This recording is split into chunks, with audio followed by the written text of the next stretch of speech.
here today. Welcome to today's budget work session. We have two items on the agenda, the Raleigh Water Enterprise and the Stormwater Management Enterprise. Thank you. Good afternoon, Mayor, City Council members. I'm Sadia Sattar from Budget and Management Services. This is our second budget work session for the fiscal year 25 proposed budget process. Today's agenda is a little unusual. We actually would normally have Solid Waste Services here with us as well. However, they will be coming in front of you all in April, which is still early in the process, so not too late. So today we have Raleigh Water and Stormwater talking to you about their budgets and proposed fees for the upcoming fiscal year. And with that, I will pass it on to Whit Wheeler from Raleigh Water to kick us off. Thank you. Thank you. Before we start, I just want to acknowledge that Jonathan Melton and Councilmember Jane Harrison are absent and excused for today.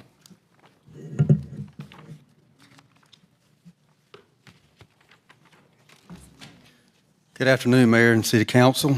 My name is Whit Wheeler with Raleigh Water. I want to thank you for having me here today to present our proposed fiscal year 25 budget. This is our agenda for today. We will talk about some of our accomplishments this year, go over our main cost drivers in both operating and capital improvements, go over the utility rate model and provide a rate recommendation, and finally review our customer assistance and affordability efforts. We again achieved 100% water quality compliance at all 5 of our treatment plants this year. You can see the number of consecutive years for each. This success is due to a combination of council providing the funding needed to properly operate and maintain the plants and our staff's dedication to their jobs. This year, our asset management team earned the Clean Tech Innovation Award for Sewer Main Failure Prediction Analysis, which is an AI technology. Sanitary sewer overflows were held below 2 per 100 miles of sewer main this year, which is the benchmark by EPA for a well-run utility. Both sewer maintenance and resource recovery divisions maintain the ISO 14001 Environmental Management System certification, and the Neuse River Resource Recovery Facility was again able to exceed the limits of technology with effluent and nitrogen concentrations less than 2.3 parts per million. Raleigh Water was again voted best tasting water in the state at the annual One Water Conference this past fall, and Raleigh Water placed 3rd for best tasting water at the International AWWA Conference in Toronto this past summer. The E.M. Johnson Water The E.M. Johnson Water Treatment Plant maintained the Partnership for Safe Water's Director's Award status, and the Dempsey-Benton Water Plant maintained the President's Award status. And the Partnership for Safe Water is an unprecedented alliance of 6 prestigious drinking water organizations, which includes the EPA. And we finalized a water supply interconnection model through the Triangle Water Supply Partnership. The model includes 13 utilities across 6 counties and shows how the partnership can move water around the region during emergency situations to help our neighbors. And I don't know of anywhere else this has been done before, so that's a big deal for our region. We completed and placed into operation the East Neuse Interceptor and Pump Station. This project includes 5 miles of 8-foot and 7-foot diameter sewer interceptors and an 80 million gallon per day pumping station. The project allowed the decommissioning of the old pump station at Anderson Point Park, as well as providing sewer to the entire east side of the river. We also completed the integrated master plan that projects the infrastructure that will be needed to meet water and sewer demands out to the year 2050. So switching to our operational budget. This year, our proposed operating budget is $297.2 million. The primary cost drivers in our budget are financing the capital improvement program in the form of cash, also known as PAYGO, and debt service, which make up about 52% of the total budget. The remainder primarily goes to funding operational expenses such as personnel in the form of salaries and retirement expenses, electrical and chemical costs to operate our treatment plants, and supplies and equipment needed to maintain our water distribution and collection systems. Inflation continues to impact our operating budget this year in power, chemicals, and labor, but debt service has also increased. With higher interest rates, we are increasing our cash or pay-go funding to maintain a healthy CIP program.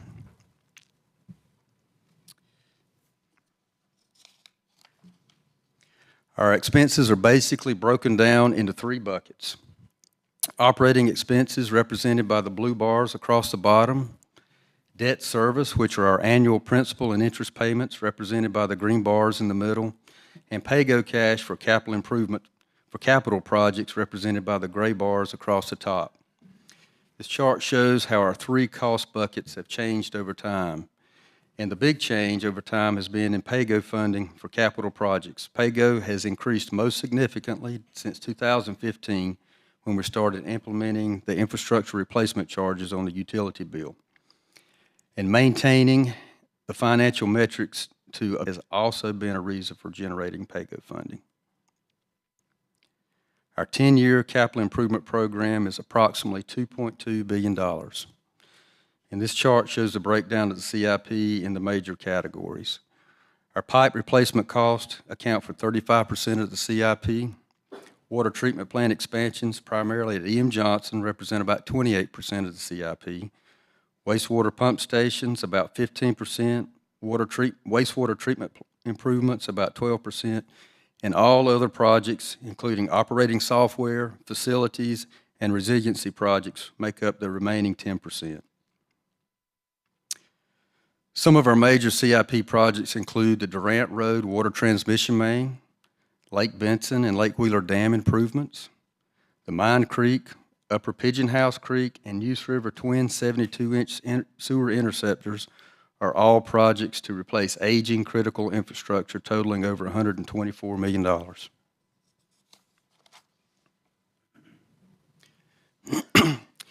We use a rate model to forecast revenues and expenditures each year to predict financial viability. Predicting actual revenues and expenditures is important in the model so that we can align utility rates with the actual cost to operate the utility. We start by looking at the first 5 months of actual revenues and expenditures in the current fiscal year. We use that in combination with historical performance to project where we think fiscal year 24 will end up. In the rate model, we are assuming 1.25% growth in consumption and 1.5% growth in accounts. The rate model also assumes that pay-go cash will be prioritized to fund projects so that we can delay debt service payments. This year, a part of updating the rate model was performing the cost of service study that you saw last Tuesday. Key takeaways from the cost of service study is that water rates need to increase more than sewer rates, and non-residential rates need to increase more than residential. The model also assumes steady rate increases into the out years and meets our financial and debt policy goals and covenants beyond 2029. Meeting these financial goals and covenants has allowed us to achieve and maintain AAA credit ratings from all three rating agencies, which gives us access to the lowest interest rates. This year, we will need a rate increase to stay on track with our rate model and make the necessary investments in our infrastructure. The recommended rate includes the cost of service results while also accounting for the overall need of a 4% increase to the base and usage charges to support the system operations, capital investments, and key financial metrics. And what you'll see on the base 5/8" meter water charge, we're looking for an 85-cent increase. For simplicity, I have not included all the other meter sizes on this slide, but we will go over some examples following this slide. Not recommended any changes to infrastructure or watershed. Looking at our residential usage charge, Tier 1, we're looking at a 10-cent increase. Tier 2, a 40-cent. Tier 3, a 30-cent. A 30-cent again on irrigation. And non-residential water rates are looking at a 28-cent for usage. Switching over to wastewater, there is a 5-cent recommended increase on the wastewater base charge. There are no recommended increases on any of the other wastewater charges, base charges. And then the infrastructure, there's no charge recommended and no change recommended, excuse me. And then we're looking at a 7-cent increase on usage. And again, what you're seeing here is the rebalancing of water and sewer according to the cost of service study that we saw to make sure that the people that are placing demands on the system, that's where those costs are recovered from. Moving on to some examples. Our median single-family residential customer with a 5/8 inch meter using 4 CCFs of water would see a monthly increase of $1.58 or 3%. Our median 5/8 inch non-residential customers that use 4 CCF would see an increase of $2.30 or a 4.2% increase. Our median 2-inch meter non-residential customers, which typically use 50 CCFs, would see a monthly increase of $17.50 or a 3.1% increase. Our 4% non-residential customers, our 4-inch meter non-residential customers, which typically use 138 CCFs, would see a monthly increase of $62.29, which is about 3.9% increase. And then finally, our largest customers, our median 10-inch non-residential customer using 844 CCFs would see a monthly increase of $459.40, which is about a 5% increase. And again, the reason you're seeing this variation is because the cost of service study was focused on making sure that the customers that put demand on the system are paying the costs needed to cover those. So this chart shows the current monthly bill amount for the median single-family customer compared with the proposed increases necessary to meet the financial metrics in our rate model and make the needed investments in our water and sewer system. The projection goes through fiscal year 29, which is the period reviewed by our rating agencies. And I believe we're up for surveillance again this year. Okay, so how do we compare with our peers based on the current rates? We are currently well left of the middle. We do understand that many of our peers need rate increases this year to address major capital needs, but we do not expect that our position in this comparison will change. So the proposed increase you're seeing there for our median customer, residential customer, even if no other utilities were to have a rate increase this year, our position in this comparison would not change. But like I said, I do not think that'll be the case.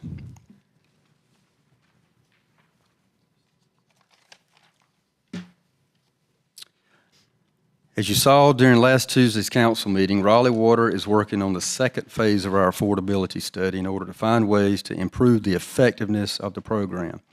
Last calendar year, we were able to assist almost 2,700 customers with over $760,000 in disbursements.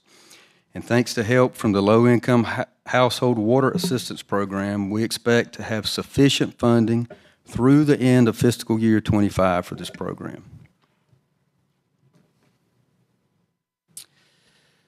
Of course, we need time to program and test the billing system with the new rates before going live on July 1st.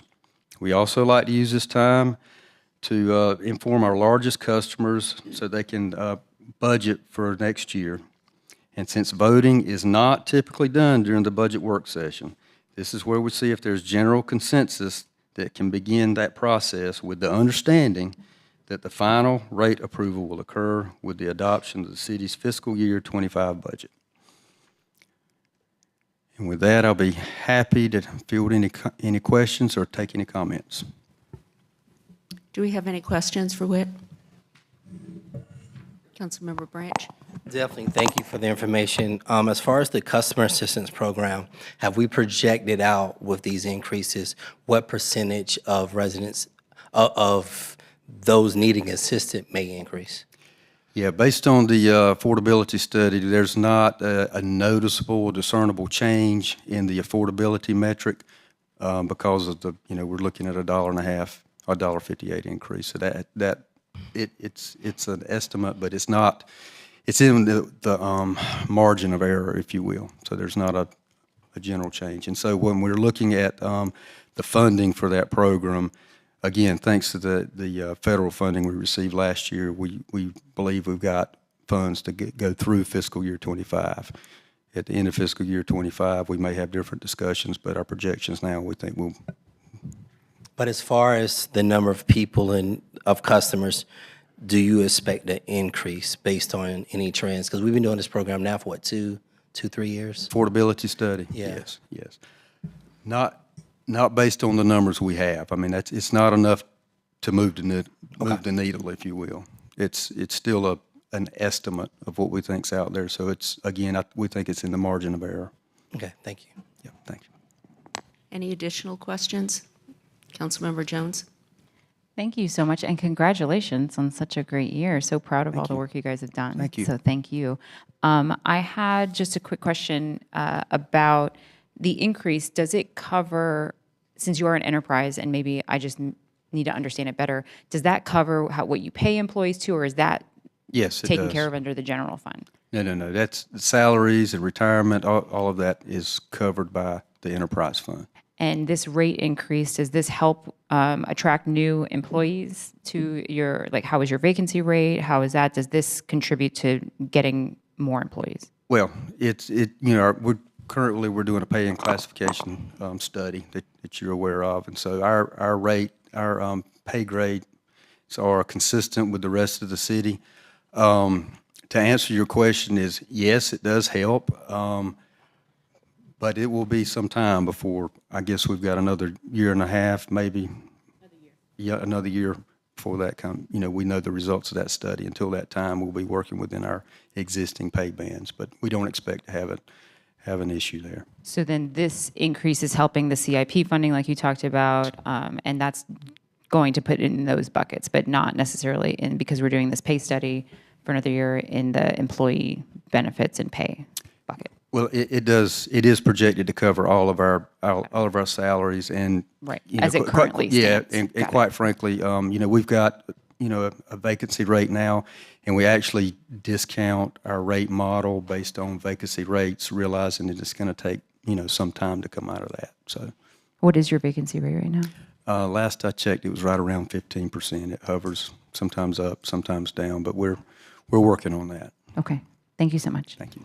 And so just to add further to that, indirectly, yes, but in this proposed budget, we will also build in merit increases for all employees across the board that will have nothing to do with whether the rate increases are approved or not. Got it. Okay, thank you so much. So that will, if they're approved, then it will just allow to be able to cover that cost. Yeah. Any other questions? Yeah, got a couple. Councilmember Highlight. Patton? Thanks a bunch. Just wanted to really also shout out the work y'all are doing with wastewater. I know we've seen it in other presentations, but you didn't bring it up here, but like turning the wastewater into biosolids that will yeah. then power the buses, and we'll also get credits back that will, ease the rates for the taxpayer, the customers, as you call them. Like, it's really cool. So I think that's awesome, and just wanted to lift that up. A couple questions I did have. When on your slide that said 1.5% growth in accounts, what does that mean exactly? So as a new residence comes online, that's a growth in an account, or a new business growth in accounts. But and you probably saw that there's a slight difference in accounts and usage. Mm-hmm. And the reason for that is, the newer homes and newer facilities have modern, low water use fixtures. And so they're typically using a little less water. So the counts are growing faster than the water usage rates as those fixtures kind of migrate out of the system over time. Okay, that's interesting. I love that. Do you have an idea of how many residents are on only one utility? Only one, okay, so I think. Like on only water or yeah, only sewer? Yeah, well, if we're talking about residential, we have, and it goes up and down depending on active accounts, but there's about 187,000 residential accounts, and roughly around 4,000 or 5,000-ish are water only. Okay. And then the sewer only is about 1,200 or so. Okay, got it. And you've been working on a plan to make sure we don't do any more sewer-only customers, is that right? We're- To safeguard that situation, yes, because it's, yeah. Okay. All right. Any other questions? Okay. Well, thank you. Thank you very much. And to echo what Councilmember Jones said, it has been a good year. It has. Thank So, you. thank you. All right.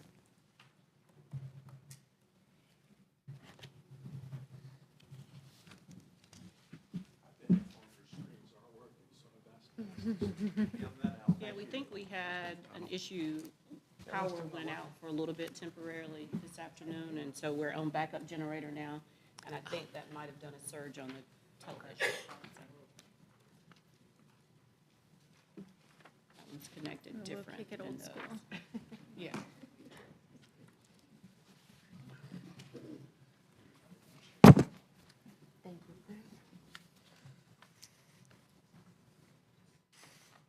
Good afternoon, Madam Mayor, members of City Council. Thank you all very much for the opportunity to come before you today and talk about the proposed fiscal year 25 budget for Raleigh Stormwater.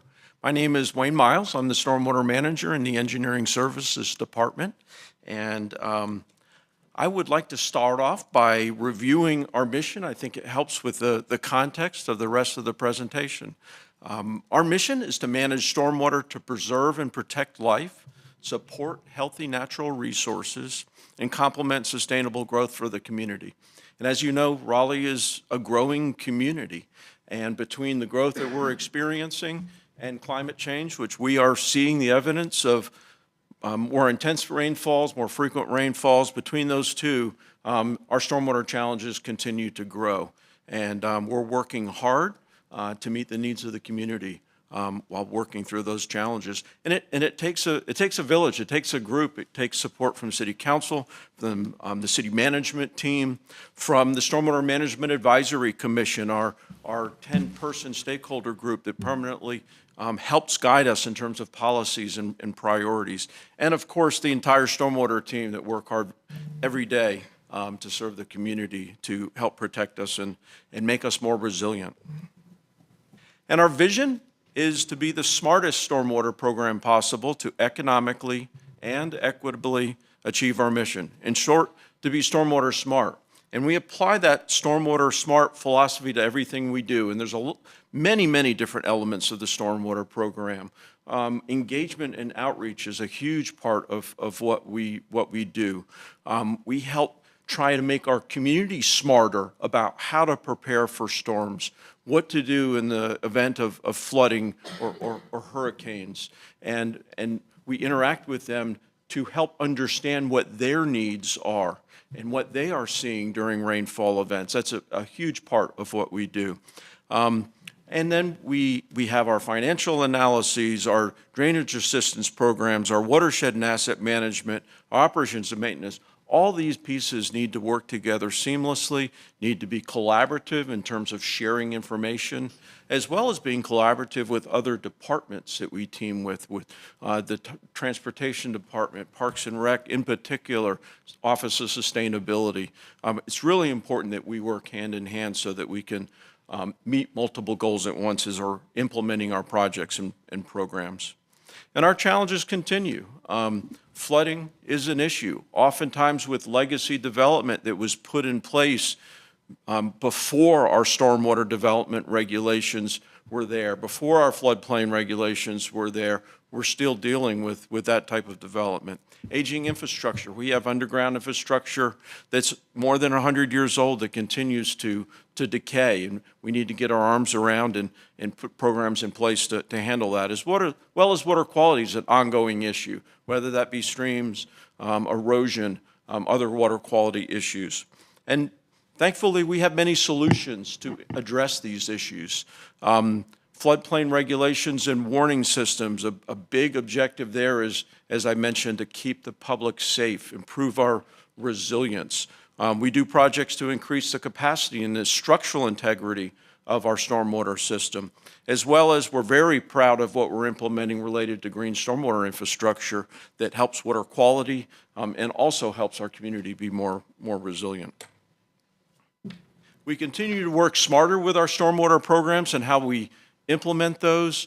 The Raleigh Rainwater Rewards Program we're very proud of. This is a program that helps fund green stormwater infrastructure projects on private property. Project there. We also work with other city departments and work closely with Parks and Rec and put in cisterns, rainwater collection devices at the greenhouses at parks. And we're working closely with them. We'll be using those greenhouses to grow the plants that we need for our green stormwater infrastructure. Our watershed studies are a big part of our outreach and engagement programs. We interact with community members, understand their needs. We've been getting hundreds and hundreds of survey results and interactions, every one of our watershed studies, to help us better understand what the community is experiencing and what the needs are related to improved stormwater programs.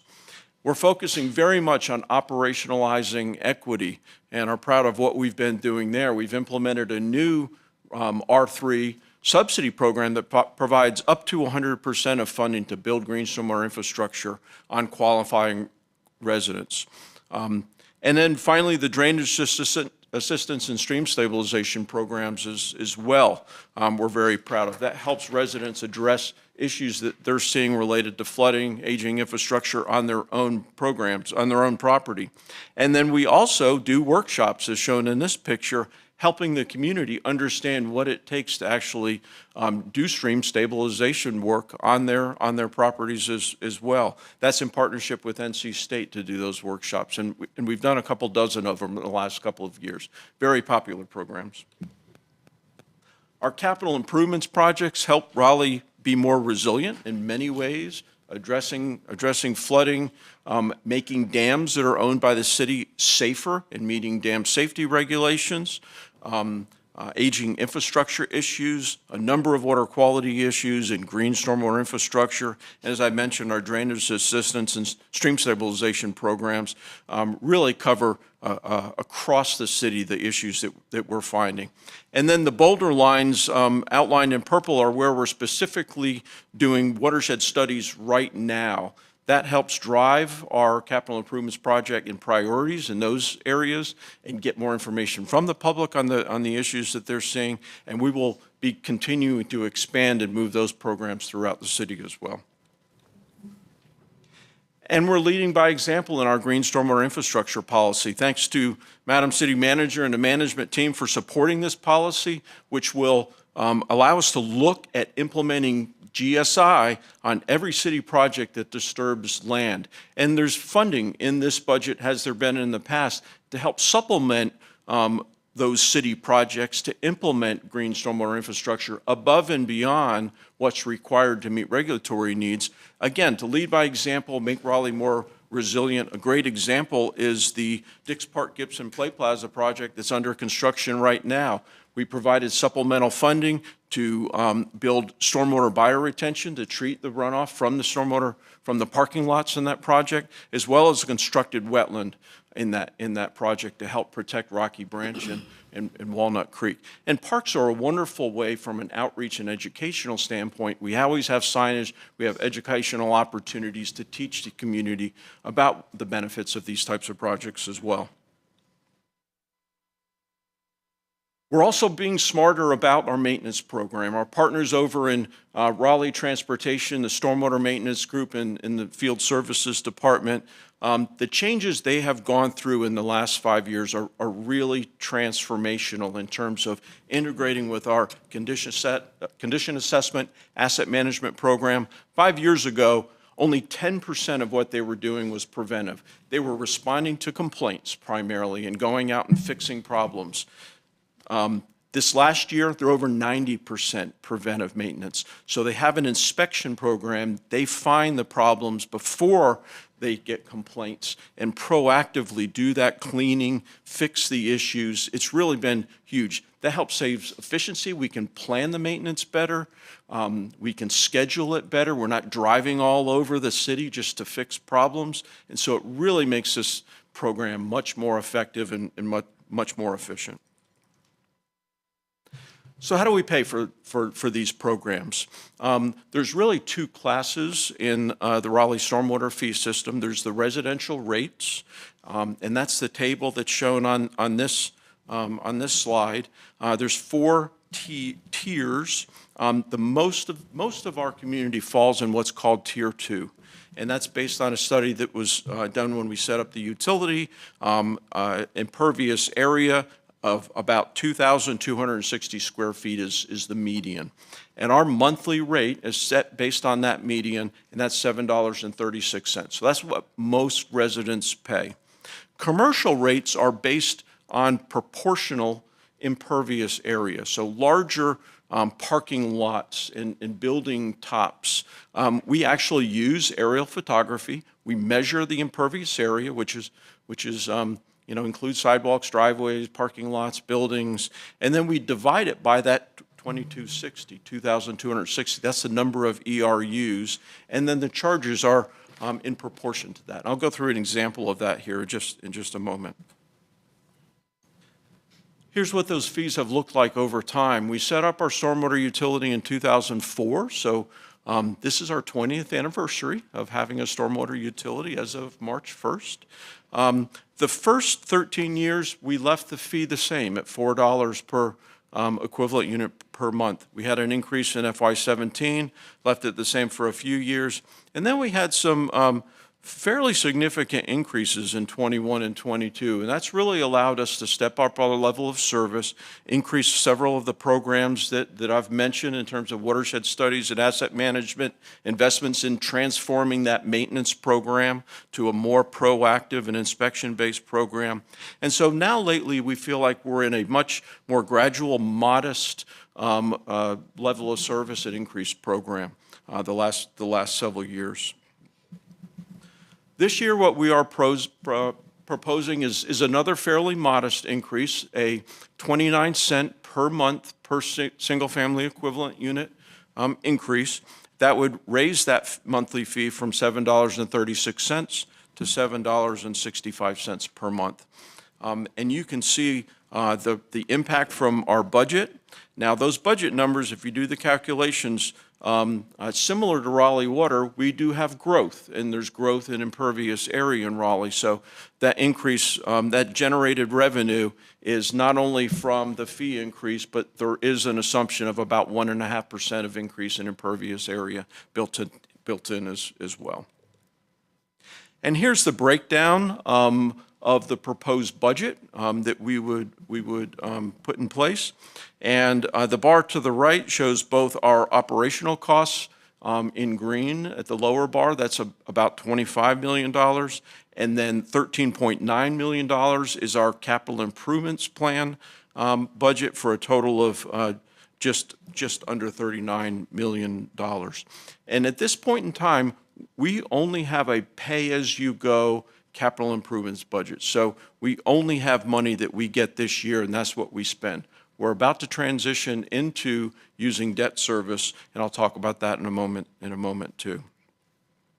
Compared to our peers, Raleigh is really right in the middle, and there's two types of peers here. The lighter bars are North Carolina communities.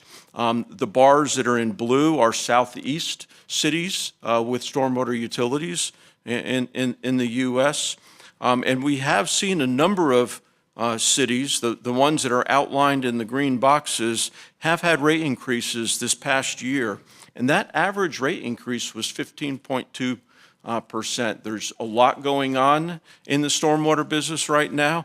New permits are issued, new federal requirements are being issued. Now, our rate increases that we did a couple years ago, we were foreshadowing that occurring. So we don't need to do that big of a rate increase this year. We've already ramped up our watershed planning, our asset management, and other permit programs to help account for that. So we feel like we're in very good shape. As an example, as I said, we use aerial photography to measure the impervious area. Here's an example of a median single-family home in the community. So our current residential bill for this type of property would go up from $7.36 to $7.65. Here's an example of a commercial property. This looks like a restaurant with a parking lot. In this example, we've measured this property to have a little over 47,000 square feet of impervious area. And multiplying by our equivalent unit, that's about 21 equivalent units. So to get the monthly fee, you take that 21 and multiply it by the $7.65, which is the new proposed fee. And so the monthly bill for this property would go up from $154 to about $160 per month. If you apply those calculations to all of the properties within the city limits, here's the percentages of how our revenues are collected. So the biggest piece of the pie, 2/3, is commercial properties. So basically that means 2/3 of the impervious area within the city of Raleigh is on commercial property. So we believe this is a more fair way of charging for stormwater fees, because if you think about it, the downstream impacts really are proportional to the amount of impervious area on our property. And then the other biggest piece of that pie, as I said, the residential tier 2 is by far the largest number of customers, and that's about 22%. As part of our watershed planning and asset management program, we continue to look at capital improvement needs and developing that program. And we've identified about $835 million of overall needs in our program. And you can see the categories are broken down. Major CIP is dam improvement projects and capacity improvement projects. We also have water quality and aging infrastructure, as well as flood mitigation programs. If you're looking at just as a pay-as-you-go capital improvements program, it's going to take a while for us to build that type of CIP. And even with the increase that we're proposing, it's still in the 60-year time frame to implement that type of a program. So we've been working very closely with the finance department to implement for the first time debt service to help build our capital improvements with stormwater. And that's going to be a significant change for us. And we think that this will be a change that will also improve generational equity. If you think about it, when we use pay-as-you-go program, the people that live here today are the only ones paying for capital improvements that are going to last 50, 60, 70 years or more. So if you implement a debt service program and pay that off over, say, 30 years, then everyone over the next 30 years is helping contribute to those improvements, those infrastructure improvements that we're putting in place. It also helps us catch up on those known CIP improvements. Without debt service, we implement about $73 million of projects in the next 5 years. With debt financing, we can implement 125,000. So that really ramps up our capacity and ability to make those improvements that we already know about within the community. And here's some examples of the types of projects that we would use our debt service to implement. Rose Lane, you may have heard me mention, this is a community of about 55 homes down south of Walnut Creek. They only have one road in and one road out. And when Walnut Creek floods that road, they have no way to get in and out. And that has historically happened maybe once a year. And talking to the residents there, they all have stories about when they were trapped in their neighborhood or trapped outside of their neighborhood and couldn't get emergency access. So, and this is a project that's $10 or $12 million. So that's such a large project, that would be very difficult for us to fit in our CIP if we were just using a pay-as-you-go type of funding model. So it allows us to implement these larger projects as well as more projects. Upper Durand is a project we're partnering with Raleigh Parks to convert a lake that the dam is failing, and we're going to convert it into a habitat wetlands. Whispering Branch is another community that has one way in and one way out. When the road floods, they can't get in. Eastgate Dam is a dam in a city park that has been found to be deficient based on current standards for dam safety. So we're doing improvements to that dam. And Smoky Hollow Park, you're all familiar with as a parks project, but the stormwater implications of that park are huge. We're removing lots of impervious area. We're taking Pigeon House Branch, which is the most impaired waterway in Raleigh. We're daylighting it. We're putting it back more to a natural meandering route, putting riparian buffers around it to improve water quality, adding constructed wetlands. It's really going to be a really important project for our community to improve water quality and improve resilience of Pigeon House Branch. And then the primary operational level of service we're proposing in this budget is a GSI maintenance crew. And we are proposing a relationship with Parks and Rec that would house this 4-person crew, much like we provide funding to transportation to do our stormwater maintenance on the underground infrastructure. It's a natural fit. We already collaborate with parks.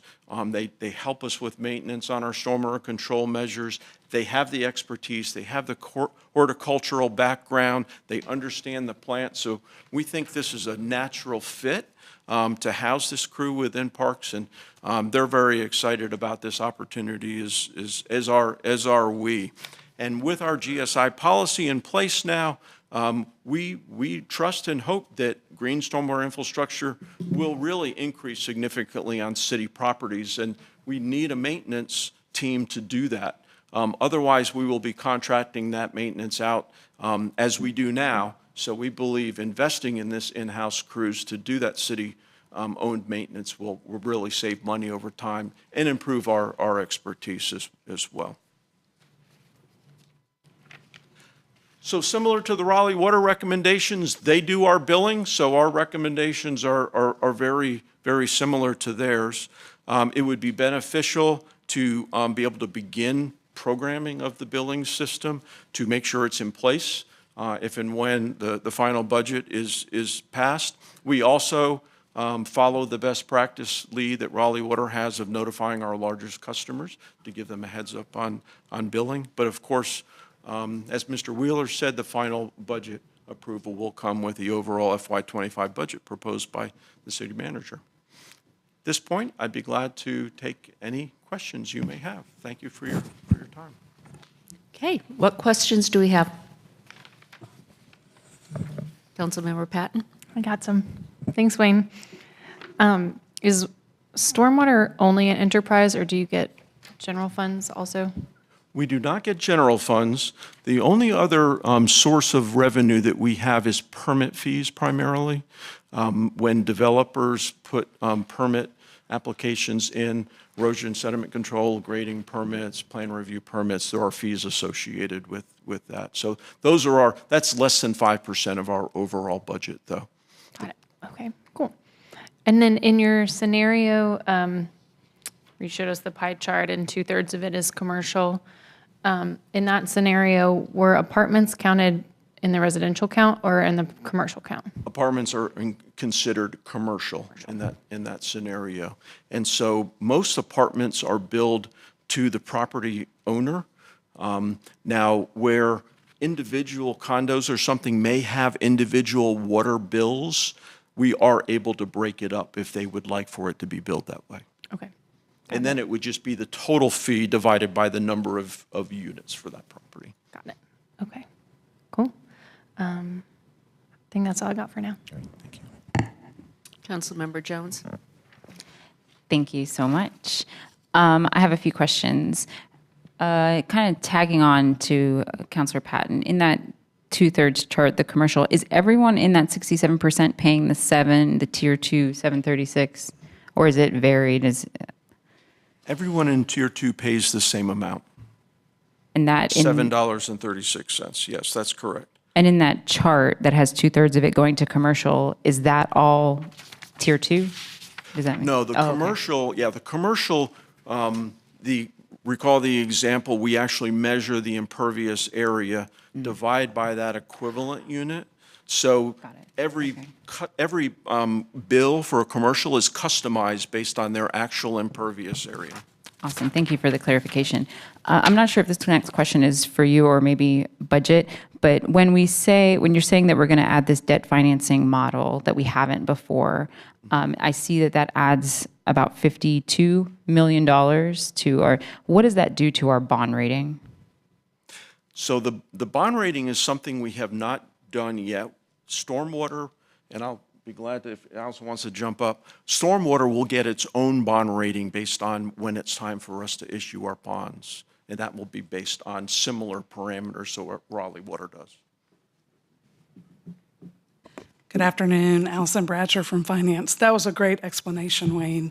This will be a separate credit entity for the city of Raleigh. So we currently have general government, and then we will have Raleigh Water. So it really won't impact our existing credits. Okay, so that won't. Awesome. I want to tab in back to Wayne. Thank you so much, Allison. As I just spoke with Raleigh Water before, how is your vacancy rate? So our vacancy rate would, if you combine engineering services and transportation, it's about 7% total. It's lower in engineering services and a little higher in transportation. Operations staff are traditionally harder to hire. So you're going to follow that same thing, that this increase is going to go towards your CIP funding, all of that, and then this employee compensation study will come to that later. Aside from what the city manager referenced in merit increases, which will come separately, this is going to be mainly focused on the operation of the department. Correct. It would include, the operating cost includes the projections for raises and promotions within the organization for labor costs. Yes. Awesome. I think that's all I have. Thank you so much. Thank you. Oh, one more thing. I'm sorry. I'm excited for Monday. I'll be doing a shift with you guys, Stormwater, so you can show me all that you do. And I'm really excited to join you. So I appreciate you making room for me. Thank you for joining us. Excited too. Any other questions? Okay, I have a question for you. In here, it says recommendation, authorize Raleigh Stormwater to use the proposed rate increase to begin programming and testing the billing system, and then notify our large customers for their budgeting purposes. Since this is a work session, we don't vote. Is this coming back to us Yes, for ma'am. authorization? Ultimately, this will come back as part of the city manager's overall FY25 budget for final approval. Yes, ma'am. Okay, thank you. I was just going to say, but I do think if we want to see something different, we need to let them know. Well, I haven't heard any concerns expressed today. So I think you're all good to go. That's great. Thank you very much. We appreciate the support. Always here. Any questions, reach out. Thank you very Okay. much for your support. Appreciate it. Thank you so much. And with that, we have gone through items on our budget for today, the Raleigh Water Enterprise and the Stormwater Management Enterprise. And with that, the meeting is adjourned. I have a quick Thank you. question before we adjourn. As we go into the next budget session, what is our next topic? I'm just not familiar with the schedule, so I'm just trying to understand. I'd be happy to answer that. So in April, we usually bring back grants. So you'll hear from the Raleigh Arts Commission, the Human Resources Commission. You will also hear about the city's fees that are being proposed as part of the upcoming budget process, new, and then any changes to current fees. We'll also be bringing back the CIP. So that's a significant portion of our budget, and that'll be coming back. And as I mentioned, because solid waste services cannot be here, they will also be there in April as well. And then we propose, just to remind you, on May 21st, knock on wood. So a follow-up to that, last year we heard from fire and police during these budget sessions. Are we speaking to them at all? I do not recall that, Councilmember Jones. I know that we Marshall, am I missing something? I know last year was my first year, but It was mine too, so I might be wrong, but I figured. So no, we don't do a special set aside for public safety. However, you all will continue to get information from staff during managers' briefings up to the point to where we're bringing forward a proposed budget prior to the work session in April. So I hope that answers your question, but there's never a standalone session for. And that might have been my individual mistake, so I apologize if I'm putting Yeah, that. I no just thought I problem. remembered seeing Chief Patterson up, and it may have been for something else last year. I'm wrapping that in because I know that Counselor Patton had asked for a budget note on separation pay, and I was wondering when we're going to discuss that and when that comes to the table. So the budget notes typically come at the end. We've talked about trying to advance that a little bit, particularly since this is Sadia's first full budget cycle as the new budget director. But until we get the balanced budget proposed, it would be kind of not really cohesive for us to bring something forward prior to us evaluating all of the mandated things that we have to require. I don't know if that answers your question. We can bring a list of budget notes right now, but there would be no opportunity for you guys to deliberate on them until we figure out what the total proposed FY25 budget looks like. Sure, It so I would was be just- premature to actually address elements of those at this time. No, sure. I thank you so much for that. I know that we had a 4x4 where we discussed it, and I was just wondering when that next conversation, so we could daylight it and get feedback back and forth, so we can have that conversation. So I'm hearing this is supposed to come back in June, right before the budget gets approved? No, we will talk about it. We will have conversations as we continue to look at compensation and other benefit components of the proposed budget. We always talk about those up to the point. We don't wait to the very last point because those are our largest dollars in the budget, so we need to get direction from you all prior to that. We will have a conversation at the end of this month, and I don't know if Charnel Jones is in here or not, but after we had our internal executive meeting last week, she is working with the Public Safety Collaborative to also look at additional things that are on the table that have been proposed by police, fire, and ECC as well. So multiple touch points, but we won't bring it all back together until the end of the budget development process. Sure, I'm just trying to, it's only the second budget season, so I'm trying to put it all together. I know that in that 4x4, when we discussed it and we talked about the collaborative, we talked about putting this on the next time. When do they meet next? I'm not for certain. Ms. Jones is not in here. Andrew's not in here.